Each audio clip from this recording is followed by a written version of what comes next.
Hello everyone, welcome to Study Buzz. This is Nikita and I'm thrilled to share this new video with you to make your verbal section much easier. But before we delve into today's content, make sure to hit that subscribe button and follow us on our Instagram channel and press bell icon to receive important videos updates. You can also follow us on our Instagram channel, which is studybuzz_education, and the other handles as is mentioned on your screen. You can also download our app, which is also given on the screen. Now let's move on to the video. The topic that we have chosen for this particular class is paragraph summary. These are the questions which are extremely common in each and every examination, especially for CAT, ZAT and NMAT examinations. The others might skip them, but on an average the others will also have at least one question of parasummary, but for these ones at least 2 to 3 questions will be there. Hence this is a very important topic.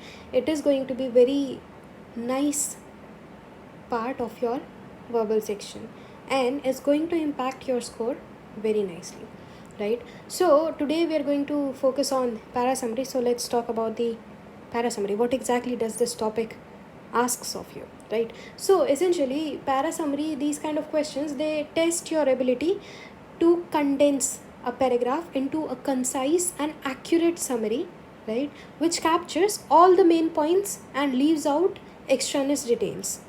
Essentially what we mean is that you will be given a paragraph, right, which is going to be of about 60 to 70 words, but in any case it is going to be less than 100. Okay, it is going to be less than 100. So if you are given this paragraph, there will obviously be options which will be provided to you. It is always going to be an objective type of question, right? There will always be options in each and every examination. You're not supposed to write it yourself. You just need to choose the answer. So there will be options, and from these options you need to choose the one which is the most logically accurate summary of the given paragraph, right? So let's see how to approach these kind of questions. How are we supposed to solve these kind of questions? Also, when we talk about parasummary based questions, they are not only the direct questions in the examination, direct parasummary based questions, although these exist, but parasummary based questions are also a lot of times asked in RC, right? In reading comprehension as well, a lot of time parasummary questions can come, right? So this becomes even more important for us to master. So when we look for parasummary based question, they are most closely linked to main idea based questions. They follow the same ideas and the same concepts. Hence, once we are very familiar with the main idea based questions that we studied in the previous classes, parasummary becomes increasingly easy, right? Also, doing parasummary based questions, they help you for the other questions as well. They help you improve your comprehension. By summarizing, you reinforce your understanding of the main points, and you are able to identify the main points required for the summary, for the summarizing process. Hence, your reading speed also improves and your efficiency is also enhanced, right? It allows you, summarizing something, it allows you to process the information quickly and more effectively. Hence, your efficiency and your comprehension both increases. So it also favorably affects the other areas of the examination, right? So it is quite important. Also, because of all of these things, the answers that you mark becomes much more accurate, because you are understanding things more accurately and you are comprehending things more efficiently, right?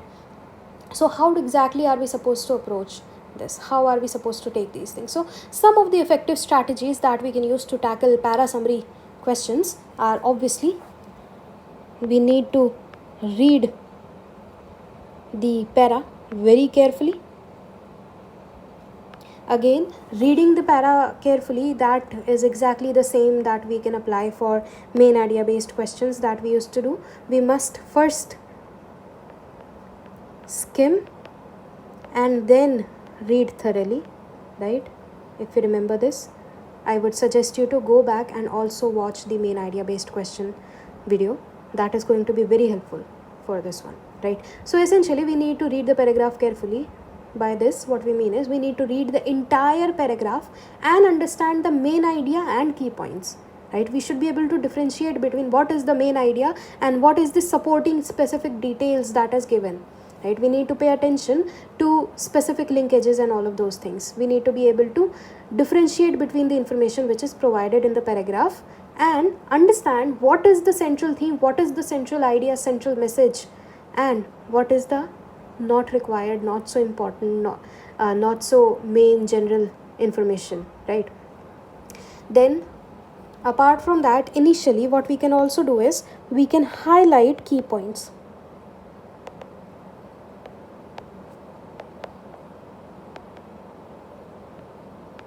Highlighting key point is going to help you with retaining the information. Sometimes it does happen that when we are solving the questions, so we get distracted or we get exhausted because of so many questions, so it becomes a bit more difficult, right?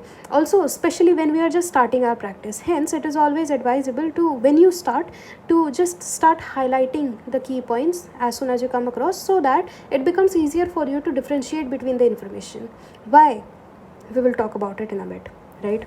Then moving on, we need to condense the information which is provided in the para.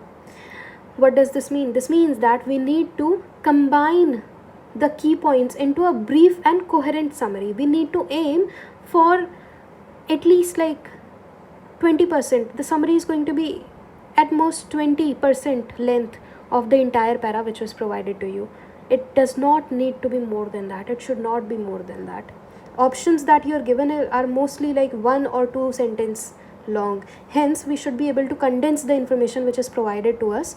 By doing that, a lot of times we are going to leave out a lot of information, right? So we must not stray away from that. We must not be afraid of leaving out the information from the para summary, right? We need to practice paraphrasing. Paraphrasing means to write something in your own words, right? When we practice rephrasing or paraphrasing the sentences in our own words, it ensures that we understand the content that is given to us fully, right? So because to paraphrase something, to write something in our own words, we need to first understand the meaning and then do that. So it also ensures that you have comprehended the question nicely, right? Now, talking about these things, apart from these things, some of the very practical things that we must remember is that these passages, these paragraphs that you get are approximately 70 words, right? Approximately 70 words. Now, these 70 words, they cannot be changed into a summary of say 50 words. That does not make any sense, right? That does not make any sense. A summary needs to be something which is very concise form of it. So if the summary is very verbose, it is going to be wrong, right? Summary must not be verbose. What does verbose mean? Verbose literally means that it's not visible. Verbose literally means using many words for something which could be said in little words. So like if I wanted to explain something to you and I could have explained that in one line, instead of doing that I spoke 10 lines for it. That was redundant. That was not necessary, right? Only one was required. I spoke 10. So it's very much not necessary. This is what we mean by verbose. A lot of times repetitions happen in that. It becomes very incoherent and it is very difficult to understand things which are very verbose. So the summary needs to be concise, which is why it cannot be verbose. Because it cannot be verbose and it needs to be concise, a lot of time we will let go of details. Specific details will not be taken into consideration when writing a summary, right? Only the general theme is written. What does it mean? It means that a lot of time the paragraphs will contain examples, will contain evidences, dates, names, figures, facts, right? those things are not important for the summary. Those are the details that we can go back and see if the question ever requires. But the summary is something which is going to be the general idea, general theme, general message of the entire para, and it is going to be the short form of the para. Hence, we do not require those specific details, so we must remove them. Removing them automatically is going to make it less verbose and non-repetitive, right? So we must also pay attention to this. This is basically the entire thing that we need to consider, and if we do these things, we shall be able to solve the questions very easily. So let's try some examples, a couple examples, and see how it works.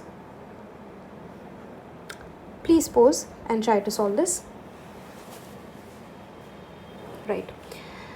Let's see. This says, while the pigeon poses patiently for hours, look into your camera, even into your eyes sometimes, and does not object to its personal bubble being invaded, a parrot is almost never available to you. It does not let you come close, it does not pose, it gets really offended even if you are direct a lens towards it, even from a distance, and is gone in no time. There are parrots and pigeons among us humans too. The pigeons who are always around to the extent of being overbearing, and the parrots who are always elusive to the extent of being frustrating. So we have been given this very small little paragraph, and this is basically starting to talk about pigeons and parrots and how they behave in social situations, right?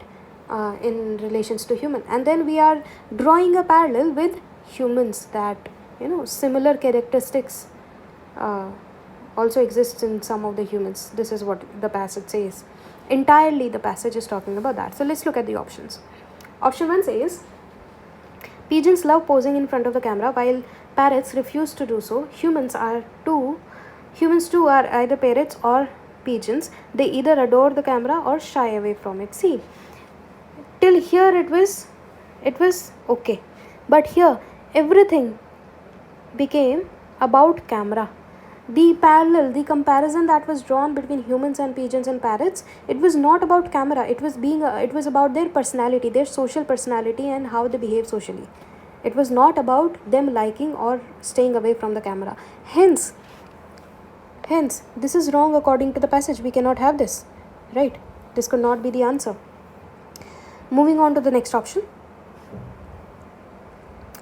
Pigeon will pose in front of the camera patiently and does not mind us invading his personal space, while the parrot is opposite. People can be linked to parrots or pigeons, and some are overbearing while others are frustratingly unavailable. See, here the comparison is exactly the correct one and the same one as the passage for the same context, and the prior information is also the same which is written in the passage. So there is a very high chance, I think, of this being the answer. Let's keep it aside. Third says, humans are either like parrots or pigeons. They either do not mind invasion of their personal space to the extent of being overbearing like a pigeon, or they are frustratingly unavailable like a parrot. See, this would have been correct if all of the humans were not pulled into it. The passage simply says that there are some humans which have the characteristics of pigeons or of parrots. But this option, it suggests that humans are divided into two. Some are parrots and some are pigeons. Apart from that, humans do not exist. This is what the third option suggests, which according to the passage is wrong, right? So we can eliminate it. Pigeons and parrots differ from each other. Pigeons do not mind exploitation and will pose in front of the camera, while parrots do not like us getting too close, will refuse to pose. Similarly, humans too, we have those who are overbearing as well as those who are unavailable. Everything is correct apart from this particular word. We cannot have foreign words, we cannot have foreign ideas in the summary. The summary has to be from the passage itself, right? Passage never mentions about any kind of exploitation, and the context in which this is mentioned in the option is very general, right? So we cannot have any kind of linkage as well. So this is again not the answer, which means our answer becomes what? Our answer becomes option 2. I hope this was clear to everyone. Let's have one more example. Please pause and try to solve it. Right. So this one says, in our individualistic Western culture, see, it says in our individualistic Western culture. So we're talking about author's own experience, where the romantic image of great strong loner prevails. It will take some argumentative muscle to show that we should adopt a different model of the strongest man. The strongest man might well be the one who makes herself vulnerable to others while being determined to survive it and become a better person for it. The strongest man in the world is she who is most connected.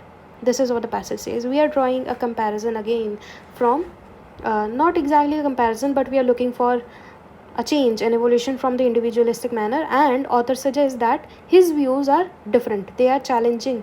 Author's views are challenging the individualistic views of the Western culture. Says that individualism is not the probably might not be the correct version of someone being strong, right? So let's look at the options. Option A says, our culture romanticizes loners as strong people, and it will be difficult to change this idea. So the first line stated exactly that. Second line stated that argumentative muscle will be required to adopt a different model. So changing the idea will be difficult. Exactly that. Strength may actually lie in vulnerability to others. Right? See, it says that strongest person might well be the one who makes herself vulnerable to others. This simply literally means that to be strongest, you probably need to open up to others and make yourself vulnerable, make yourself available, right? So this also checks out openness and growth, right? Openness and growth. See, survive and becomes a better person, so growth. And number of connections, most connected. So everything which is written in the passage is very much concised into this one single line of two lines, right? Two sentences. So it is also everything which is there. So no foreign idea is also present, which means that this could be the answer. There is a very high chance for that. Option 2 says, our culture is obsessed with romance and the image of loners. See, obsession with romance is nowhere mentioned, right? So from this point itself we can eliminate it. Foreign aa gaya.